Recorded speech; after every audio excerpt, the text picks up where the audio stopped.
If you don't want to see, if you don't want to let it be, if you can't set yourself free, take your mind into another place and time. Free yourself up to find the universal mind. The universal mind.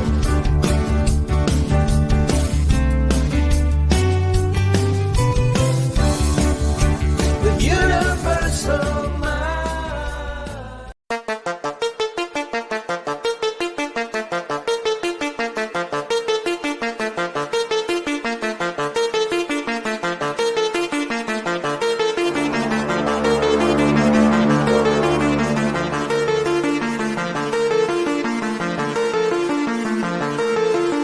Live from Hollywood, it's Paranormal Tonight.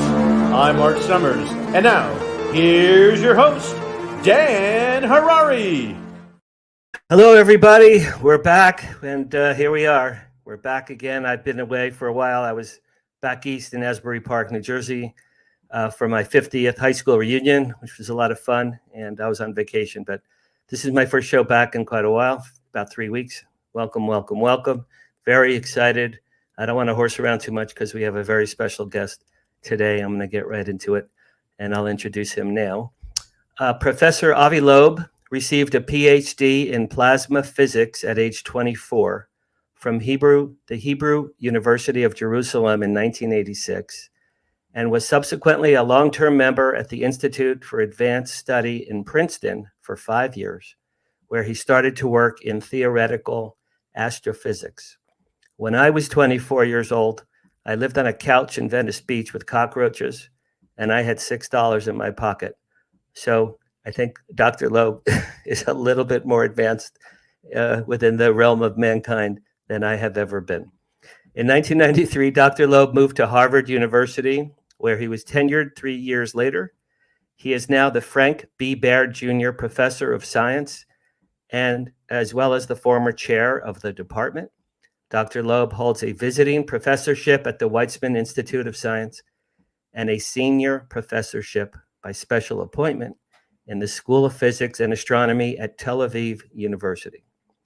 Dr. Loeb has authored over 1,000 research articles and 8 books.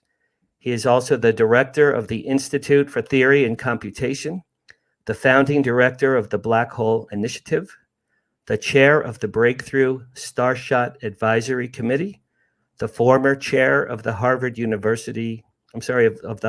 Astronomy Department, the former chair of the Board on Physics and Astronomy for the National Academies, and he is currently the head of the Galileo project. I have no idea when this man sleeps. He's the busiest man on planet Earth. Anyway, Race, let's bring in the one and only Dr. Avi Loeb. Thanks for having me. There he is. Thank you very much for doing this for me. How's Boston today? Oh, it's great. And I should say, I haven't changed much over the past 50 years. You said that you just went to your reunion. And the other anecdote that I will mention, I didn't have more money than you did at age 24. I had $6, Dr. Loeb. I came to LA with $1,000. 3 months later, I had $6. And, you know, I used to write poetry on Venice Beach and live on pizza slices and coffee. And it was probably, I had no job, no money, no car, no girlfriends, and no connections. And it's probably the most fun I ever had in my whole life. Right. Well, I should say 2 things. One, that money doesn't buy you happiness. Right. And the second is that science is better than politics. And we can get into that. Oh, absolutely. Well, absolutely. Okay, so I have some questions here, and I'm going to just rock and roll right into these. Please tell us a little bit. I always like to ask my guests, a little bit about their early life, where they're from, when they grew up, what kind of interests they had as a child, a little bit about your family and your parents. So if you want to just give us a little background on your early days. Yeah, so I grew up on a farm. I used to collect eggs every afternoon and drive a tractor to the hills of the village on weekends and read philosophy books. I was interested in the big picture. I read mostly existentialism by French philosophers like Albert Camus or Jean-Paul Sartre, because they were sincere. They were basically described the human condition without pretending to be something else. And, most of the time, I think most of our adult life, we pretend to be something better than we are. And it's a waste of time, because eventually all of us die. So I think the best approach to life is to try to learn as much as possible, remain a kid, wonder about what's around us, try to figure it out without inventing stories that are not substantiated by evidence. And, one thing that I do now, as I'm trying to check the story that I was told, that we might be alone in the universe, that there is no neighbor, no partner out there. And then the universe feels very lonely, if that's the case. Right. And, just like in our private lives, when we meet a partner, it could give a meaning to our existence. So it actually pays off to search. Enrico Fermi 70 years ago said, "Where is everybody?" That's a question that any single person asks. But you tell that person, you need to be proactive. You need to search. You need to leave your home and go to dating sites. Right. And, that's common sense. But unfortunately, common sense is not common in academia. The search for things like us that could have existed billions of years ago, because most stars formed billions of years before the sun. That search is regarded sort of controversial, at the periphery of scientific inquiry. And guess what? The general public loves it. So, I think it's about time that science would attend to a subject that the public cares about. That would be nice. Forgive me, you grew up in Israel? Yes, I grew up in Israel, and at age 18, it's obligatory to serve in the military, and I preferred to do intellectual work that is close to my interest in philosophy, more than just running in the field with a machine gun. So I was admitted to a program that allowed me to finish a PhD in physics and mathematics. I was good at that as well. I also was good in sports, and I was offered to be in the so-called Delta Force. Wow. If I wanted, but I realized that my passion is more with being a scientist. And so we were funded, actually. I led a project that was funded by, at the time, it was called Star Wars, the initiative that President Reagan had, that basically brought an end to the Cold War. The idea was to develop capabilities to shoot down missiles in space. And by the way, nowadays it's a very relevant issue. And so my project was the first international project that was funded by this program. And I visited, I was in my early 20s before I got my PhD. It started when I was 21. And I visited Washington. We got a few $1 million a year for this project. And in one of the visits, I went to Princeton, the place where Albert Einstein used to be faculty at the Institute for Advanced Study. Right. And the administrator there said, well, the only person that I can arrange for you to meet is someone that has plenty of time. His name is Freeman Dyson. And he basically advised me to meet an astrophysicist named John Bacall that ended up offering me a 5-year fellowship. So just like in The Godfather, it was an offer I couldn't refuse. And, right. Even though I wanted to do philosophy, go back to what I was passionate about.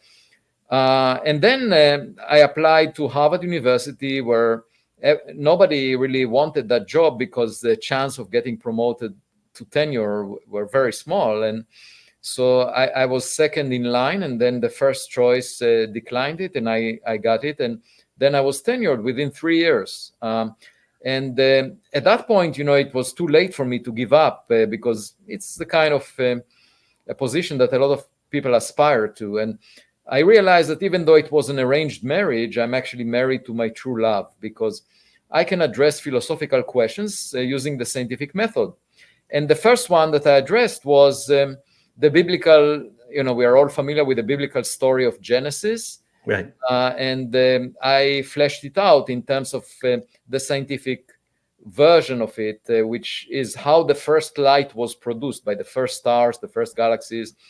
And that I was part of the committee that designed the Webb telescope that is now operating. And in fact, now it's a very big frontier to study the first stars and sort of the cosmic roots of who we are, because, the Big Bang didn't produce heavy elements that we are made of. We are mostly water. Our body is mostly water, which includes oxygen.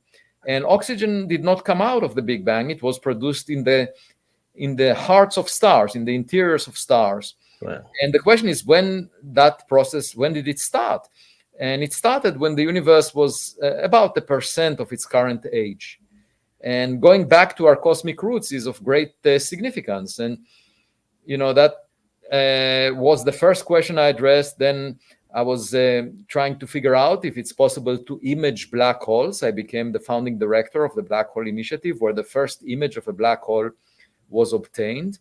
And most recently, I became interested in the possibility that we are not alone. That's a recent hobby of mine. And the fact that this subject is not, in the mainstream, the core mission of astronomy bothers me, because the public cares about it. It's a very fundamental question that can change the future of humanity.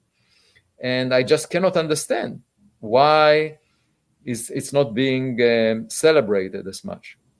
Absolutely. So when you worked on the Reagan-inspired Star Wars initiative, I imagine that, I think what you said is some of the Israeli technology was used for the Star Wars system in whatever year that was. And that was when you sort of evolved from philosophy and into astronomy and the universe. Is that about the time that happened? So the transition was first from philosophy to physics. Okay. And then, I never felt natural working on physics, because I was thinking more abstractly in the context of philosophy about the big questions. But I felt I need to do it because that's my only way of doing something intellectual while I'm serving, in the military, helping the defense of Israel. And then in one of my visits, I was offered a fellowship in astrophysics. That was the condition, and that I will switch to astrophysics. So, one thing led to another. I ended up thinking, but it's the best job you can imagine, of getting paid to think about the universe. Like, what can be better than that? So when you went off onto that train track, that was not something you had planned. It was bestowed upon you, and this door opened, and you're like, "Yeah, that sounds good. I want to do that." Is that how it happened? And that's why I sound and look very different than my colleagues. I'm mostly interested in the big picture. I have ideas all the time. Every day. I write on Medium.com. You can check my essays. Very different subjects. And I'm less of a technical person that drills down a niche and hits the bedrock of a subject. I'm more thinking conceptually about issues. And to me, the question, are we alone, is really the most fundamental question that could change the future of humanity. Because right now we are not in great shape. If you read the news every day, sure, our politicians are not the best role models for us. And we keep engaging in conflicts and wasting resources. And it's really about time for us to change priorities, work together, because we all share the same boat. We are here on Earth. And the way to achieve that, is not to keep singing John Lennon's words, imagine all the people living in peace. That will lead us nowhere. I'm not, illusioned that people will come to the realization that working together is a better approach just because it makes sense. I do think that if we find someone outside of Earth, another civilization, it will give us a new perspective about our existence. And, we would realize that we are all in this, the same team, the Earthlings, and it will inspire us to do better. So, a lot of religions have the idea of the Messiah. Right. And that is usually someone from Earth, a passenger on the boat that we share. I think that it would be someone from another star that will bring peace and prosperity to humanity. This is really my hope. And, it's a very big shift because we started as hunters and gatherers and, zero-sum games where there are limited resources and either one gets it or the other person gets it. But, the beauty of science, the reason that science is better than politics is just because it's an infinite sum game. If you learn something new, everyone benefits. There is so many things that we can learn that we don't know. You're an astronomer philosopher. I think you might be the first hybrid in that genre. I was always a philosopher in the way I think. It's just that I was forced by circumstances to deal with evidence. You see, that's the beauty of science, that we don't rely on prejudice. We should not rely on prejudice. If we remain curious, a genuine scientist wants as much data as possible. Right. Whereas fake scientists, they don't want a lot of data because sometimes the data violates their prejudice. So if they have a belief in something, they would rather not get it to be in conflict with data. So when they see an anomaly, something that they cannot explain, they would prefer to sweep it under the carpet of past knowledge. They would say, oh, no, actually, it's not, the anomaly is not real, and forget about it. And, let's just stick to what we already know. Right. And, that's very dangerous because it doesn't allow you to learn something new. The only way to learn is by not pretending we know the answer in advance and looking at anomalies. This is nature's way of educating us about something we didn't anticipate. And it's the approach that kids take, because they don't know much, so they look for evidence to guide them. And I maintain my childhood curiosity. And I always say to students and postdocs that work with me, never pretend to be the adults in the room. Okay. All right. On that note, Race, can we see slide number 1, please?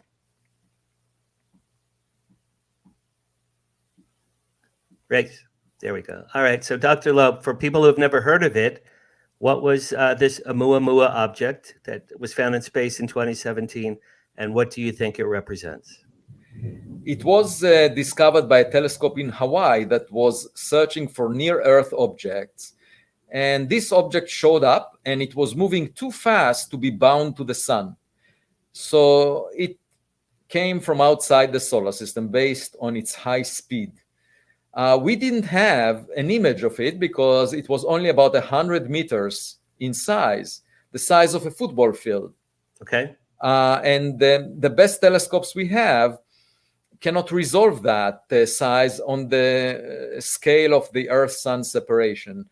Our best telescopes would be able to resolve it only if it was 1,000 times bigger, but it was not. It was just the size of a football field. So all we could see is a point of light, but the amount of reflected sunlight changed by a factor of 10 as the object was tumbling every 8 hours.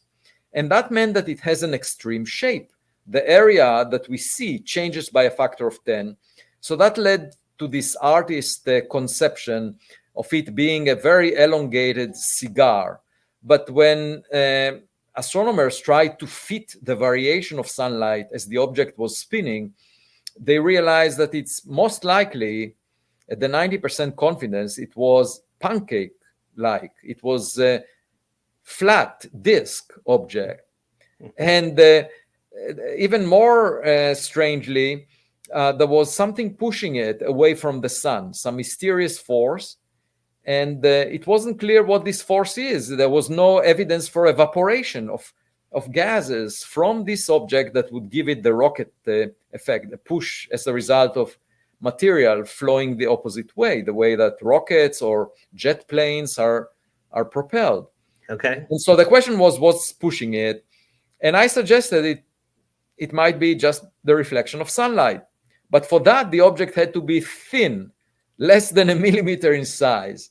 And nature doesn't make such objects. In fact, this morning, I realized it's already 7 years after the discovery.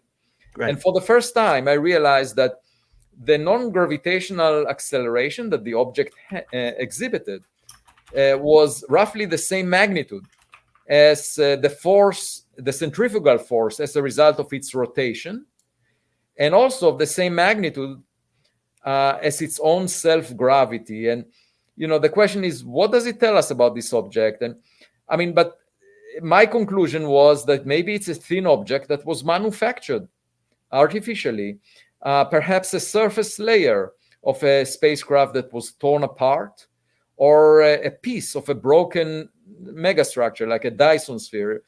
But at any event, it looked very strange. And right.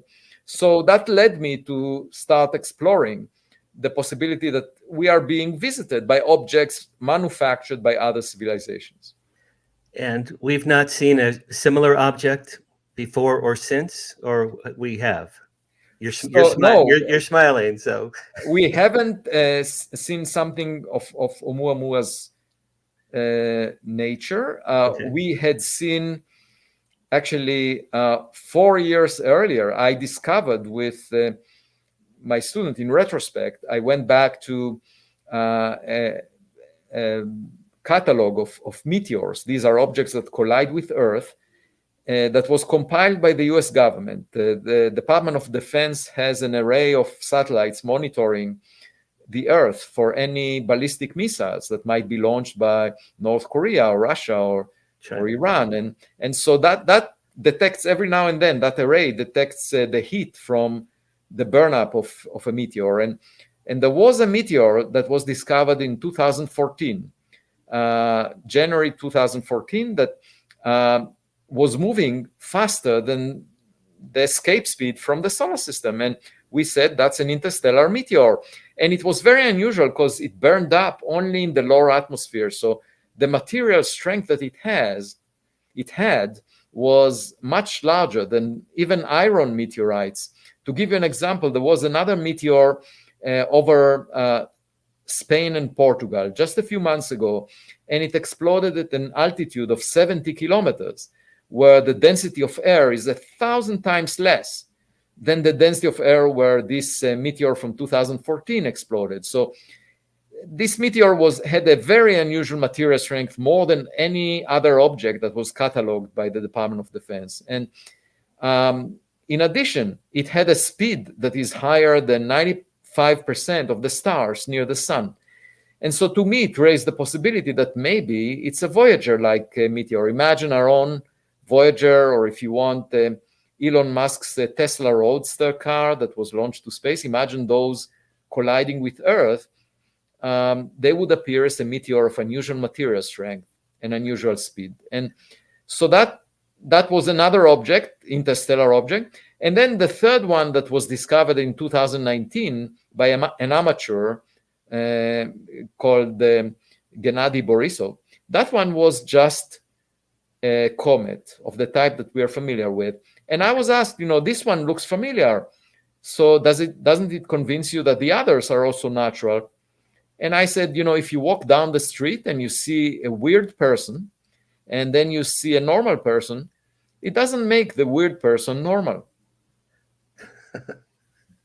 Very good. All right. And on that note, we have to take a little break, a couple of commercials, pay some bills, and we'll be right back with Dr. Avi Loeb in a couple of minutes. Race, let's rock. While most near-death experiencers return to this plane of existence with alluring tales of their time spent in the presence of the divine, what happens when one crosses the veil into the afterlife, into the void? In the new book, Dying to Meet Them, Mindy Tautfest describes her journey to the afterlife after a devastating aneurysm, how a strange turn of events would lead her to spiritual growth, divine healing, UFO experiences, and a greater understanding of the universe. Get your copy of Dying to Meet Them today at Amazon.com or visit unxmedia.com for more information on this book and more amazing selections from UnX Media Publishing at unxmedia.com. This is Margie Kay, and I'd like to say thank you to all of our KUNX show hosts, staff, listeners, and viewers for making us number one on Paranormal Talk Radio.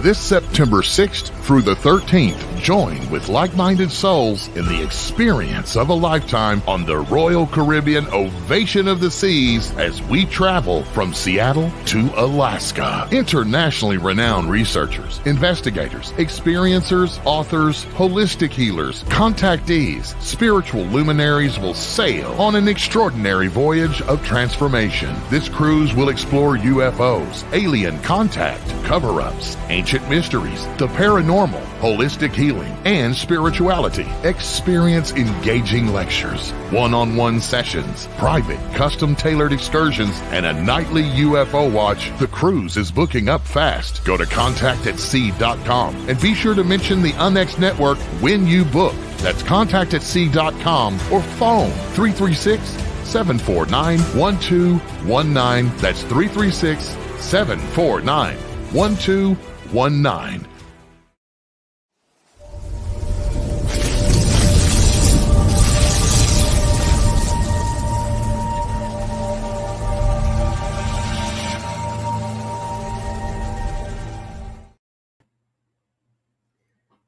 And we're back, and let's bring back Dr. Loeb. Okay, here we go. All right, Dr. Loeb, two of your colleagues recently released a crypto-terrestrial hypothesis for UAPs, theorizing there's a concealed earthly explanation for the sightings, which I love this idea. Their paper suggests aliens might be living under the earth or even on the moon, and some of them may be walking among us. Dr. Loeb, in your opinion, are these beings on the earth, under the earth, and are we alone in the universe? Nothing serious. Well, so I'm speaking as a scientist, and, you know, the most important thing in science is evidence, right. Data. And unfortunately, you know, the evidence that this paper that you mentioned provided is completely indirect. It's very sort of tangential. It's not as if they give us photographs of those entities, you know, that they're talking about. It's not as if they provide evidence that there is an alien among us. They just raise that possibility. Now, you know, the range of possibilities is infinite. And so I would never buy a used car from them, because if they just talk about something possible and try to sell it to me, that I would not buy it, because there are many possible things. And, you know, we have a finite life. So should we keep wasting our time on things that are possible? No, we should try to learn what is real. Okay. And that's the substance of science. So just to give you an example, I mentioned before that I thought maybe the interstellar meteor was Voyager-like. Okay, so that's a possibility. You would say, oh, that's also a possibility. Why do you consider that interesting? Because I could go to the site of that meteor and check the materials there and see whether there are any fragments, any big pieces that would indicate some technological gadget. Because if there was a gadget, you know, it might have buttons on it. And then the question would be, should I press a button? And it's not a philosophical question or a psychological question as to whether the meteor from 2014 was technological or natural in origin. Because I can go there to the site where the meteor crashed and look for the relics of the wreckage, whatever is there, and try to figure it out, which is what I did. Last year, a year ago, we went to the Pacific Ocean. we collected materials from the region that was localized by the Department of Defense, Okay. and brought them back, analyzed them over the past year, and found that there are some materials that were never reported before in the solar system. They have composition that is unusual. And we want to go back to that site again and look for bigger pieces. The material that we found was in the form of tiny spherules. These are small particles, the size of a grain of sand. And we want to find bigger pieces so that we can learn about the nature of the object. Because if you imagine throwing your laptop into a fireplace, it would melt. If you find the molten droplets, which we found, that you would just conclude that the object might have been unusual in composition. But if you find pieces of the screen of your laptop, that would tell you that it was artificial in origin. So we wish to go back and find bigger pieces. We will use a robot, a remotely operated vehicle that we put on the ocean floor. This expedition will cost $6.5 million. I've been contacted by a few wealthy individuals that might provide us with the funding. We have everything in place in terms of the planning. We just need the funding at this point.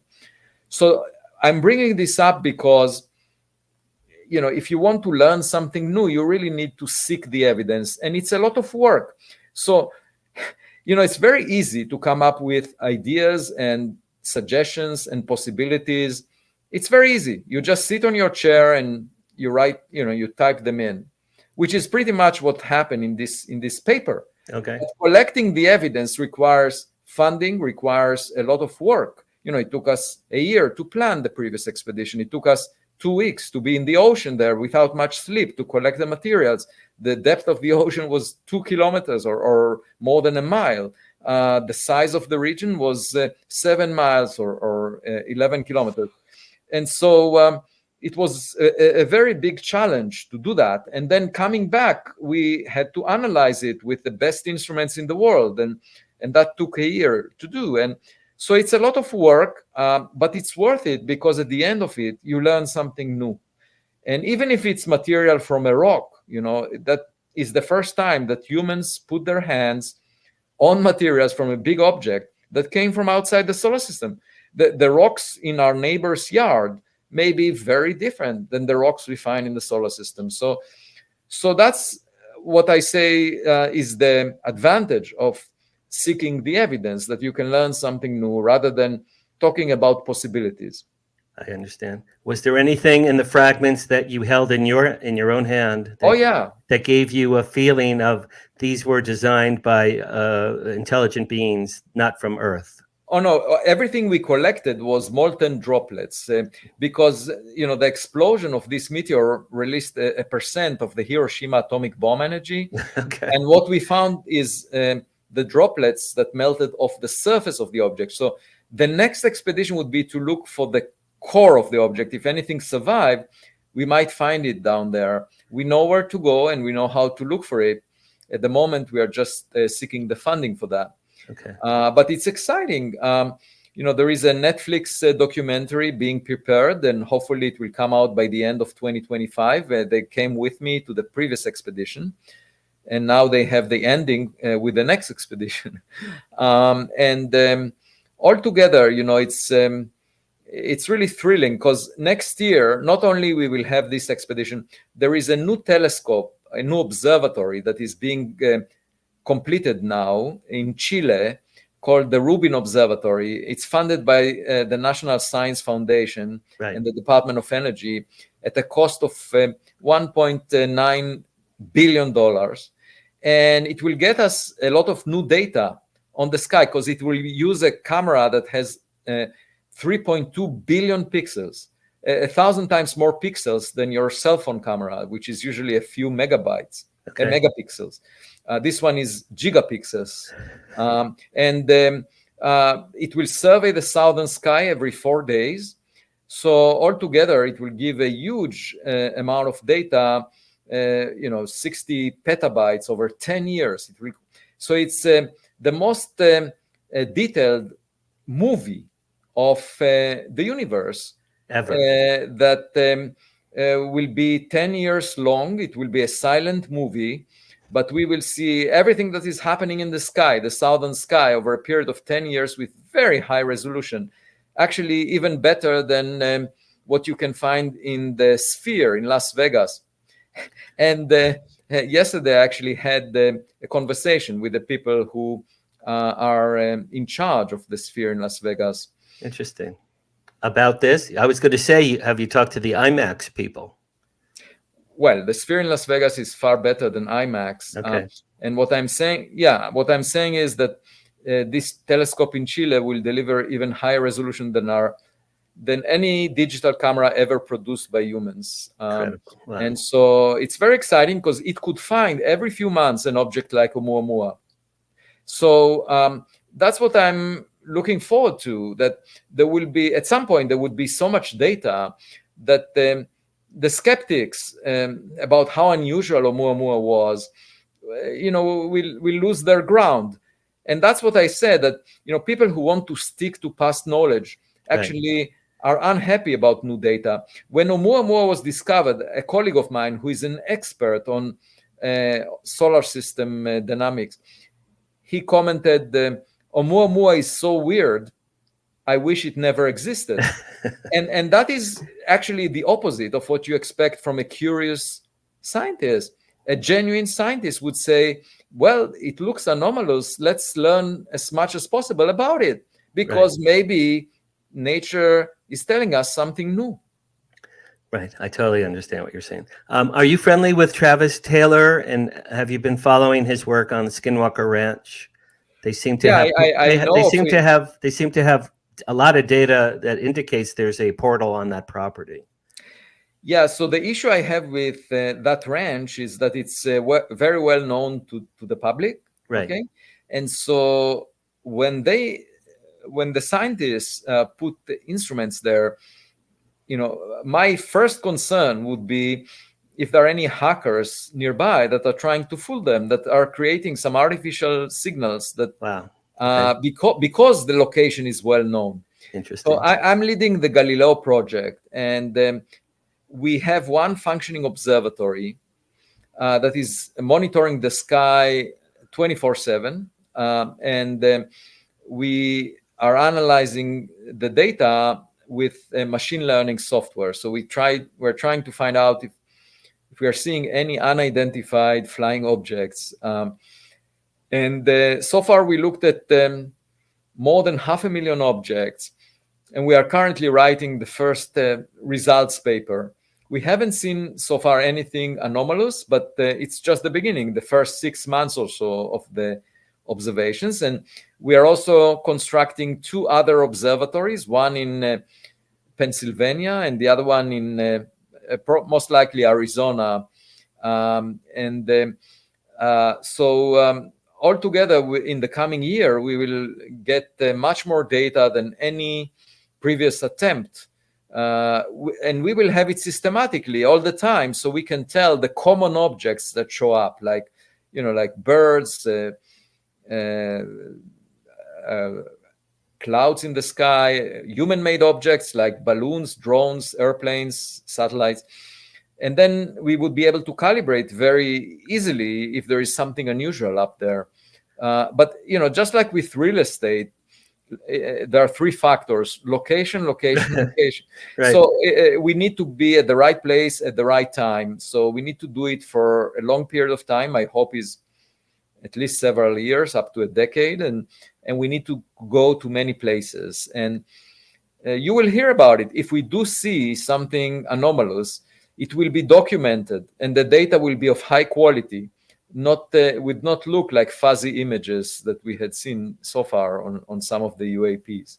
Right. So if like the Phoenix Lights event, if the Phoenix Lights event were to happen again, the Galileo project, certainly if you have 3 locations, you might be able to get a really excellent scan of it and the data behind it, and you could figure out, oh my God, that really is not of the Earth. I mean, right? Yes. If that was as long as we are in the right place at the right time, that's the key. So we need to look at the sky at many locations.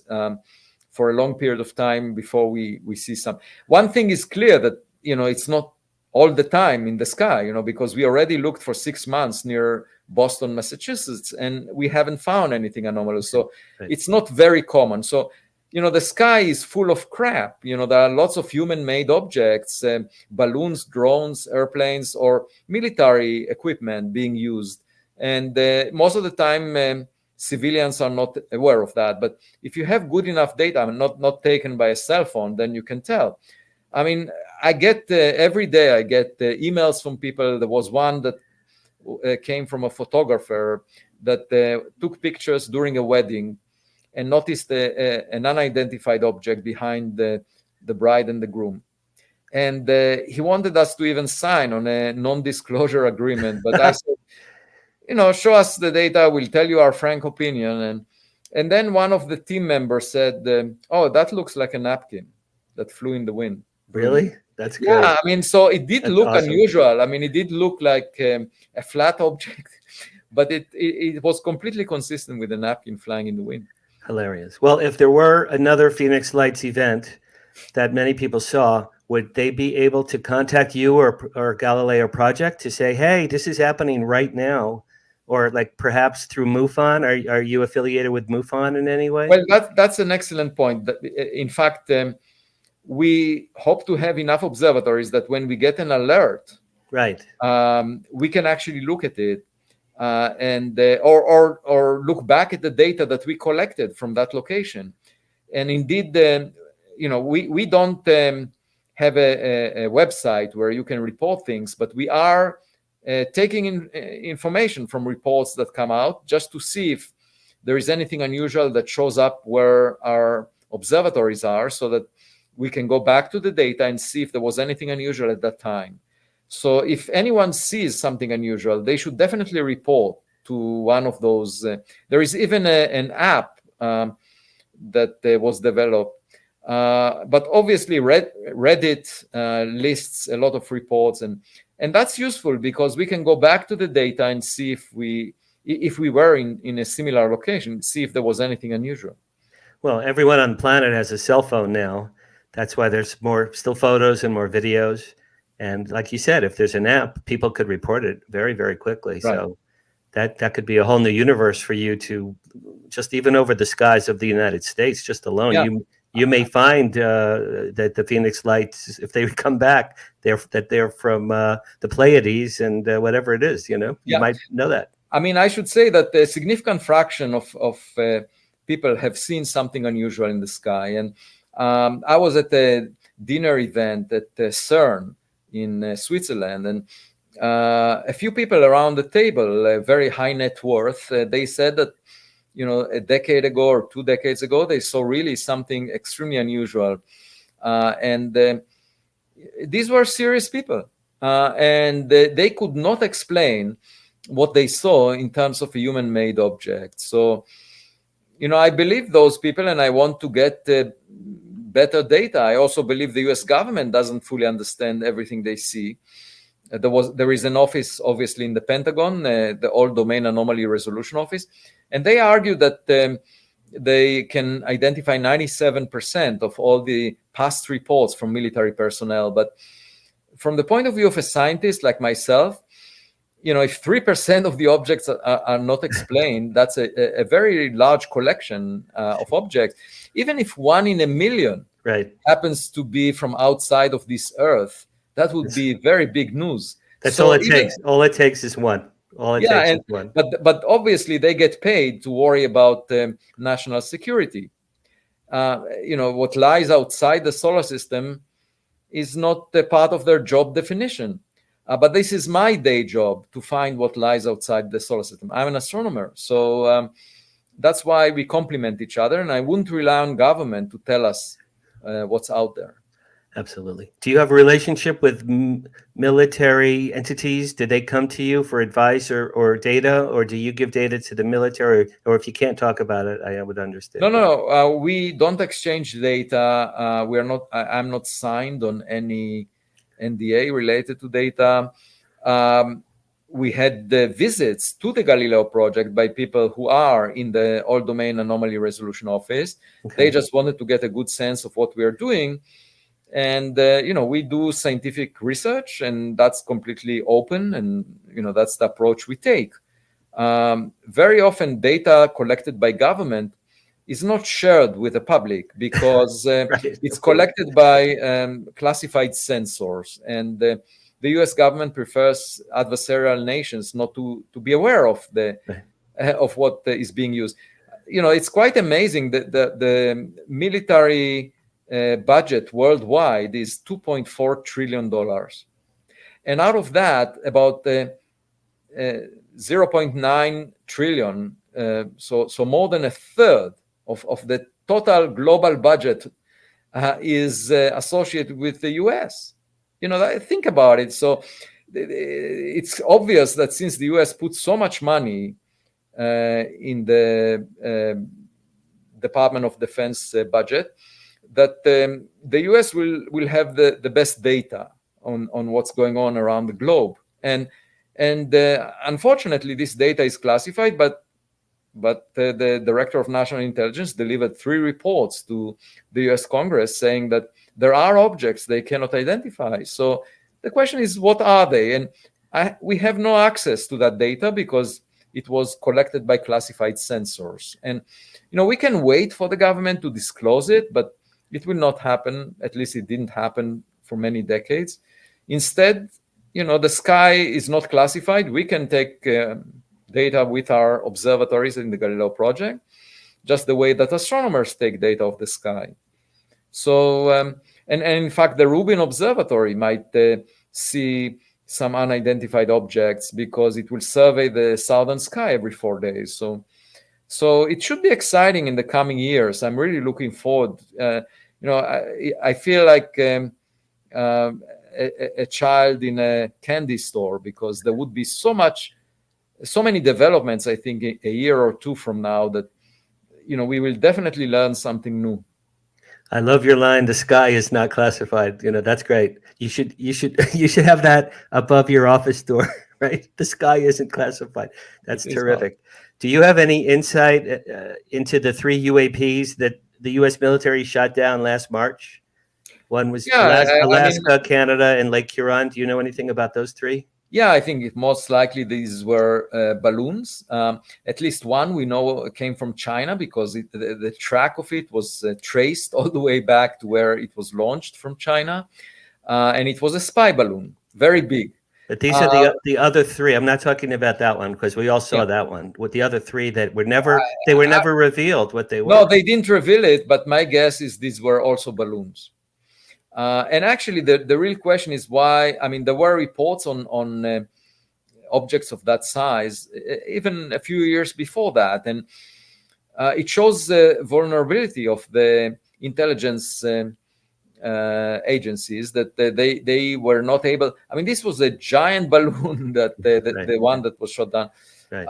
So that there are lots of balloons in the sky, most of them flown by private citizens, and there are many drones. I'm quite confident some of them are being used for espionage, and probably there are drones used for espionage. So it's not easy to see drones, but there might be a lot of objects the US government doesn't really recognize. That's why they wanted, as a matter of national security, they wanted to establish this office in the Pentagon that would look into those objects. And nowadays you have also communication satellites. There are more than 12,000 of them in the sky, and 6,000 that were launched by SpaceX. And so there will be more and more objects, and some of them will disintegrate, and we will see space trash that looks unusual. So there is more confusion now with human-made objects. Right. But my hope is that our capabilities to see unusual things will get better, like, for example, with the Rubin Observatory. So I'm really looking forward to the coming year or two, and I think we should have a conversation, at least not after beyond 2 years from now, because I will have something new to say, presumably by then. Have you ever personally seen a UFO? No. Okay. I'm just curious because other people saw them, and the government talks about unidentified objects, and there were these astronomical objects, Oumuamua, the meteor that looked really weird. So I'm just curious, and I want to learn more about them. I've seen 4. I've seen 4. Most recently, June 2nd at Contact in the Desert in Palm Springs. The last night at Contact. Have you ever gone, Dr. Loeb, have you ever gone to a CE5 event? Have you ever attended one? By online only. Oh, you should go. You should go. Because listen, I was a skeptic. I went. I was there for an hour and a half, 200 people holding hands out on the lawn at the resort. And we're looking up for an hour and a half. Now, after a while, your neck hurts when you're looking up at the sky. You're sure you know this better than anyone. But 90 minutes, nothing. And then they said, if you're tired of standing and looking up, lay on the ground. So we laid on the grass, and I'm looking at my watch because I had a busy day the next day. I'm like, if something doesn't happen in the next 5 minutes, I got to go to sleep. I have things to do. Dr. Loeb, there was a boom in the sky right above our heads, 200 people. Boom. And a dark gray puff of smoke appeared. And from this, I swear to you, this is a true story.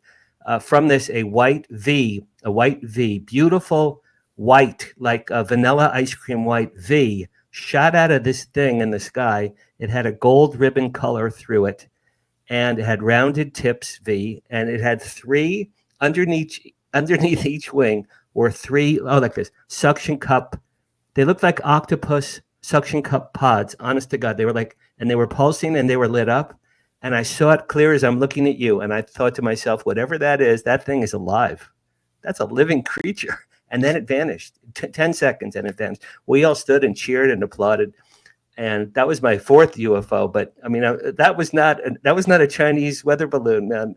I don't know what that thing was. But and it was definitely, you're saying it's not fireworks. And not. Oh, no. This was, I'm telling you, these octopus suction pods, Dr. Loeb, they were pulsing like boom, boom, boom, boom, like heartbeats. And they were translucent, and they looked like, it looked like an aquatic creature had hitched a ride on a UFO. I swear to you, when I saw it, I'm like, maybe we should put an observatory in that location. Yeah, you should have one at every Contact in the Desert from now on. Last year, I saw an incredible article that you talked about. You said perhaps the aliens themselves have told our leaders that the aliens, don't want to be revealed yet to mankind. Is that something because I think that makes all the sense in the world, and that's why maybe President Truman and everybody else, that's why disclosure has not yet happened. Is that a possibility? It is a possibility, but we haven't seen any documents, and there were people talking about these things, and including most recently David Grush in his testimony to the U.S. Congress under oath. He talked about the programs for retrieval and reverse engineering of alien crafts, and so I would really like to see. I had an hour-long conversation with him a few months after he gave the testimony, and I really want to see the evidence. That maybe it's there, maybe it's out there, and maybe some people keep it to themselves. That's why I'm doing my work. That. My hope is eventually we will know more. I hope you get a chance to look. David Grush was begging. I watched that live. He was begging Congress, take me into a skiff, and I'll tell you. And Tim Burchett was unable. You know this, was unable to get a skiff. So clearly, there's a lot that the whoever runs Majestic 12 in 2024, if that's such a thing, they don't want us to know. Race, can we see slide number 2, please? We have a couple of minutes left. Tell us about your book real quick. This one came out in 2021. Yeah, so the book Extraterrestrial focused on Oumuamua and the unusual properties that it had, and the fact that only over the past decade we discovered the first objects from outside the solar system with telescopes. And so it's a new way of searching for evidence for other civilizations, technological civilizations, and I call it astroarchaeology. Trying to find evidence for relics from civilizations like us that predated us, that may have existed billions of years ago. That's great. And it became a bestseller. And yeah, congratulations. And that's a beautiful cover. That art is really. It was translated to 26 languages also. Good for you. And erase the last one, please, slide 3. Yeah, and Dr. Loeb, this is your newest book. Tell us about this one. Yeah, so this one talks about what we might learn from finding objects from an interstellar craft, and lots of interesting points about the significance of that for the future of humanity. And so this book is coming out in paperback next week, very soon. Good for you. Good for you. That's wonderful. Well, I think we're just about out of time. How can people contact you if they have questions? My email address is available online, and if you are interested in what I'm doing, I highly recommend subscribing for free to my essays at medium.com. Almost every day or two, I write something, and it's on the general topics that we discuss. Yeah, you just wrote about Rubin Observatory. I think it was yesterday. Right. You sent that to me. That was fascinating. And now I'm finishing a new one about Oumuamua, actually, the insights that I learned. Dr. Loeb, when do you sleep? When do you, really? Oh. Well, I get, it's all a question of efficiency. I don't go on vacations. I don't take time off. And I usually jog at 5 a.m. in the morning at sunrise every day. I jogged 3 miles. I did it also on the ship, on the boat, when I was in the Pacific Ocean. And the director of the Netflix documentary came to me. They wanted to film it one morning, and he asked, Avi, it looks like you are running. Are you running away from something or towards something? And I said, both. I'm running away from some of my colleagues who are not seeking evidence because they have very strong opinions. And I'm running towards a higher intelligence in interstellar space. Perfect answer. Perfect. Thank you, Dr. Loeb, for doing this for me. I've wanted to talk to you for years and years. Thank you so much. I really appreciate it. And I guess that's our show. Race, my producer, thank you. Margie from UNX, thank you. And next week I have Kathy Marden. She's going to talk about Betty and Barney Hill. And have you ever met Kathy Marden or Travis Walton? No. Okay, well, we'll have to make that happen. Thank you, Dr. Loeb, and I'll see you guys next week on Live from Hollywood. It's Paranormal Tonight. Thank you for watching. Thanks for having me.